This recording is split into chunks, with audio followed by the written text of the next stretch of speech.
जैसा कि आप सब लोगों को पता है, पूर्व सांसद आनंद मोहन अभी उनकी पत्नी लवली आनंद जदयू से सांसद बनी हैं।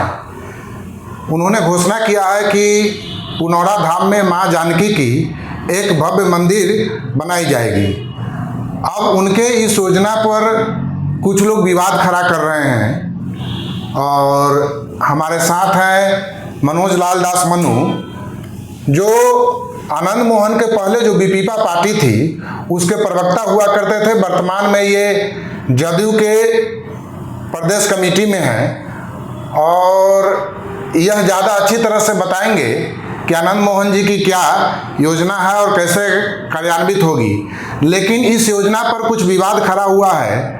कल एक वीडियो देख रहे थे तो एक सज्जन हैं, पूर्व IPS कहते हैं, उनका कहना है कि कोई अपराधी क्या मंदिर बनाएगा, यह तो मंदिर का अपमान है। तो मनु जी, आपका क्या कहना है इस पर? नमस्कार, आपके दर्शकों को बहुत बहुत बधाई हो। देखिए, आनंद मोहन जी मंदिर बनाएंगे अथवा आनंद मोहन जी मंदिर नहीं बनाएंगे, क्या करेंगे, ये तो उनकी सोच है।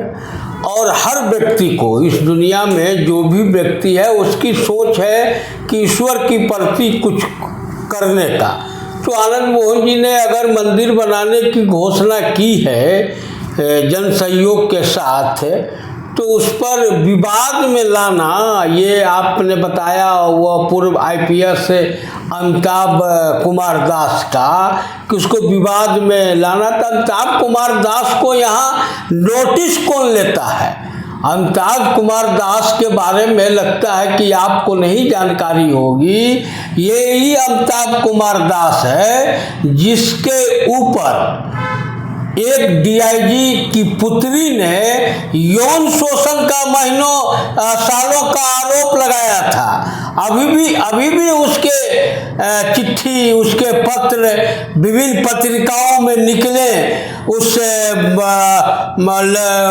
DIG साहब की बेटी का और इनका पूरे कच्चा चिट्ठा जनता के बीच में आया हुआ है। तो ये तो खुद एक यौन शोषण का आरोपी नहीं, यौन शोषण का अपराधी है। और इस अमिताभ कुमार दास जो आप कह रहे हैं, वो तो अगर दुनिया में कहा जाता है कि इतने आदमी की अगर मौत हो गई तो इसमें एक हरामी व्यक्ति पैदा होता है, और 1000 हरामी की अगर मौत हुई होगी तो ये अमिताभ कुमार दास पैदा लेता है। ऐसे बोलिएगा तो आपके ऊपर FIR भी हो सकता है। FIR क्या करेगा? वो तो अपने ऊपर FIR से परेशान है। उसको देखते हैं, कभी वो घर से बाहर वो एक टोपी पहन के जो वीडियो बनाता है, कभी घर से बाहर निकल सकता है क्या?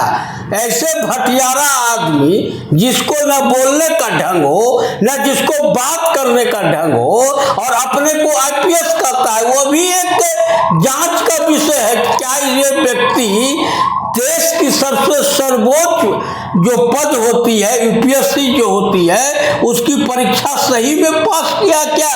कि इसी तरह के नीट के जैसे अभी चल रहा है उसी का भी एक रूप था क्या वो? क्योंकि IPS कोई भी होता है, IAS कोई भी होता है, उसके बोलचाल की भाषा बहुत ही अच्छी होती है। भाषा पर जहाँ तक आप बात की है तो भाषा से हमको भी अजीब लगता है। अच्छा, सबसे बड़ा बात है कि आप ही के दोनों संबंध जो है उसी पर उनका भार होता है। काहे कि अभी आप जदयू में हैं और नीतीश कुमार को तो पलटुए राम कह के संबोधन ही करते हैं। उनका नीतीश कुमार नहीं, पलटू राम बोलते हैं। और दूसरा, आनंद मोहन को तुम तरह का करते हैं। अच्छा, एक वीडियो में हम सुने, उसी वीडियो में कि उस सीमांचल का कहानी बता रहे थे कि सीमांचल में एक समय था कि आनंद मोहन का एक बड़ा गैंग था और एक पप्पू यादव का, और पप्पू यादव का संबोधन करते हैं कि उनका भी थोड़ा छवि था अपराधी का, थोड़ा छवि था उनका, और आनंद मोहन को कहते हैं कि ये तो खूंखार था, इनको तुम तरह का करते हैं, पप्पू यादव को आप कह के संबोधित करते हैं। और समझिए कि आपके अभी जो पार्टी में है, आप जिस पार्टी में हैं, उनके जो सर्वे सर्वा हैं और जो बिहार के मुख्यमंत्री हैं नीतीश कुमार को, तो हम लोग उनके सिद्धांत से सहमत नहीं है, फिर भी उनको तुम तरक्का या पलटू राम नहीं कहते हैं, कभी नहीं बोले आज तक, लेकिन वो संबोधन ही करते हैं पंटू राम से। देखिए, दो चीज आपका इसमें, दो प्रश्न का उत्तर है। सबसे पहले मैं अमिताभ कुमार दास के बारे में बता दूं कि जिस समय अमिताभ कुमार दास की इस दुनिया में पैदाइश हुई थी, उस समय कहीं से कोई मामला था ही नहीं। और आनंद मोहन और पप्पू यादव ये जो सीमांचल की जो बात करते हैं, इस भटियारा को कुछ जानकारी है ये अमिताभ कुमार दास? अच्छा, लेकिन आप गाली नहीं भटियारा गाली बकने वाला शब्द नहीं है। भटियारा शब्द का अर्थ होता है कि इसको कुछ नहीं जानकारी रहता है, उसी का नाम है अमिताभ कुमार दास। सीमांचल में आनंद मोहन जी का कभी कोई था ही नहीं, और आनंद मोहन जी ने कभी कोई गैंग नहीं चलाने का काम किया था। आनंद मोहन जी हमेशा गरीबों के लिए आगे बढ़ने का काम किया था। आनंद मोहन जी का इतिहास इसको पता है, इतिहास भूगोल, इसको आनंद मोहन जी के बारे में कुछ भी नहीं पता है। आप जान लीजिए कि आनंद मोहन जी वो शख्स हैं जो जेल में भी अगर रहते थे और बाढ़ आती थी तो जेल से बाहर नाव में लेकर बैठकर खादान की सामग्री। अब पप्पू यादव जी का कोई चर्चा उस समय आनंद मोहन जी के जिस समय उफान पर थे उस समय कोई चर्चा नहीं था। आनंद मोहन जी और पप्पू की चर्चा, पप्पू यादव की चर्चा जो है हाल फिलहाल जब चुनाव हुआ 1990 में, उसके बाद आया।